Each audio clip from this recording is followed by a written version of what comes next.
Ya, bismillahirrahmanirrahim. Assalamualaikum warahmatullahi wabarakatuh.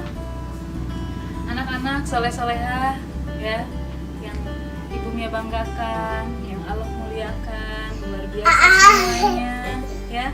Hari ini hari Sabtu ya, hari libur, tapi dengan sepenuh bangga ya, Ibu Mia mengobati kerinduan dengan cara bersalam sapa ya. Baik anak-anak yang soleh-solehah yang dirahmati Allah, hari ini kita masih berada dalam kondisi belajar jarak jauh.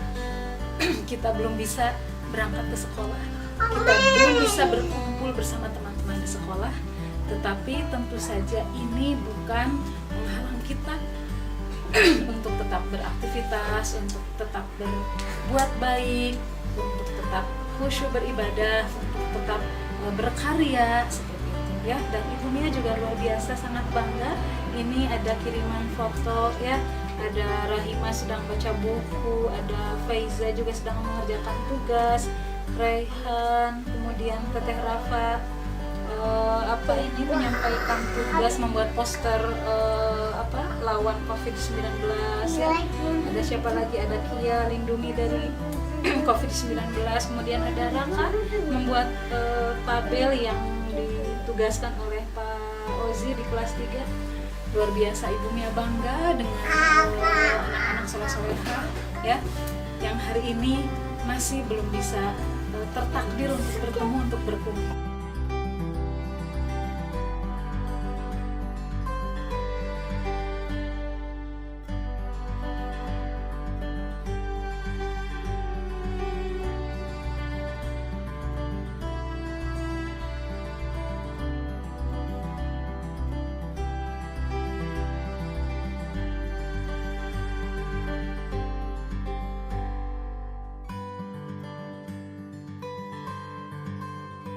Iya, baik anak-anak soleh-solehah yang dirahmati Allah ya, Ibu Mia teringat dengan sebuah hadis yang cukup familiar, cukup populer ya, cukup banyak kita dengar ya, bahwa dari Abu Hurairah radhiyallahu anhu ya, diriwayatkan bahwa Rasulullah SAW bersabda ya, bahwa mukmin yang kuat ya, lebih baik dan lebih dicintai oleh Allah Azza wa Jalla dibanding dengan mukmin yang lemah, dan ada kebaikan di antara keduanya ya. Kemudian bersungguh-sungguhlah untuk mendapatkan sesuatu yang bermanfaat bagimu, dan mintalah pertolongan kepada Allah untuk segala urusan ya.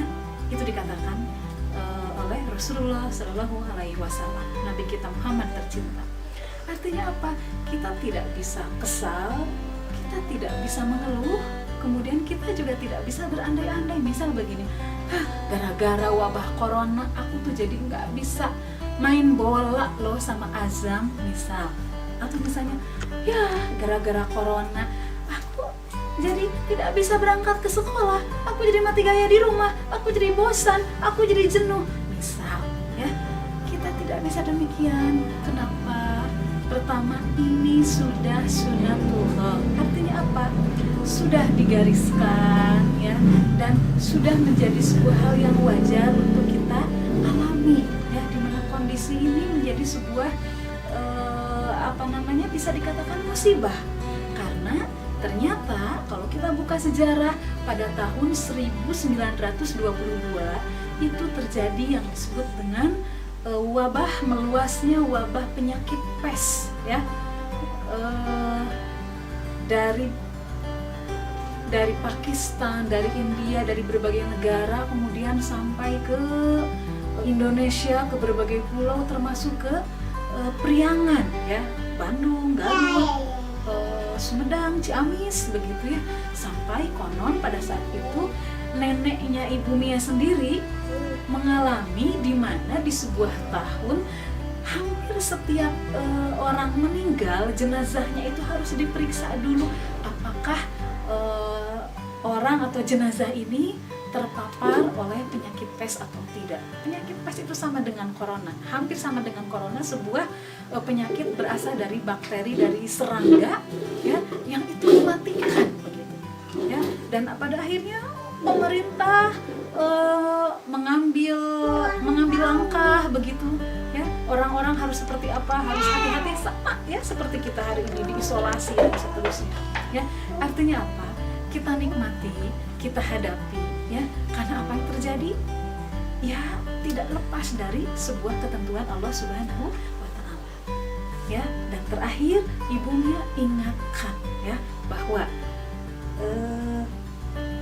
kita memang sebaiknya ya bercermin, kemudian belajar dari sejarah. Salah satunya adalah sejarah para sahabat Nabi. Ibu Mia punya buku ya, ini judulnya Biografi Sahabat Nabi ya.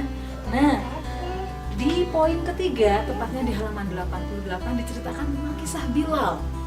Kenapa Ibu Mia mengambil kisah Bilal? Karena ini salah satu sahabat ya yang kemudian tersohor begitu ya dengan ketangguhannya ya, ketangguhannya melewati masalah, ketangguhannya melewati musibah ya. Bilal bin Rabah hanya seorang budak berkulit hitam legam, berasal dari negeri Ethiopia ya. Nah, Bilal pada saat itu ya seorang budak begitu yang bekerja kepada seorang bos, kepada seorang majikan ya, yang hanya diberi upah dengan segenggam kurma, tapi dia harus bekerja luar biasa. Suatu hari ya beliau ikut masuk Islam ya. Nah, karena Bilal masuk Islam, maka si majikannya itu marah besar, tidak boleh Bilal masuk Islam. Pada akhirnya Bilal tetap tangguh, Bilal tetap bersikukuh bahwa ini adalah akidah terbaik saya, ini adalah keimanan saya ya, yakin 100% kepada Allah Subhanahu wa Ta'ala. Berulang kali dibujuk, Bilal tidak mau. Berulang kali diminta, Bilal tetap teguh dengan pendiriannya. Sampai kemudian majikannya menyiksa, menyeret, melempar dengan batu panas, Bilal tetap bertahan. Kemudian terkenal sekali dengan kalimatnya, ahadun, ahad, ahadun, ahad. Artinya apa? Allah satu-satunya, Allah yang Maha Esa, tiada Tuhan selain Allah ya. Nah, dari ketangguhannya Allah abadikan ya, abadikan secara istilahnya apa ya, monumental begitu ya, fenomenal mungkin seperti itu kurang lebih. Jadi ketika Allah mensyariatkan adanya azan, maka Bilal langsung dinobatkan, diberi kesempatan emas oleh Rasulullah SAW untuk mengumandangkan azan langsung di atas Ka'bah. Luar biasa. Ini sebuah pelajaran berharga bagi kita semuanya bahwa bismillah, kita yakin dengan apa yang Allah takdirkan. Demikian anak soleh-soleha. Assalamualaikum.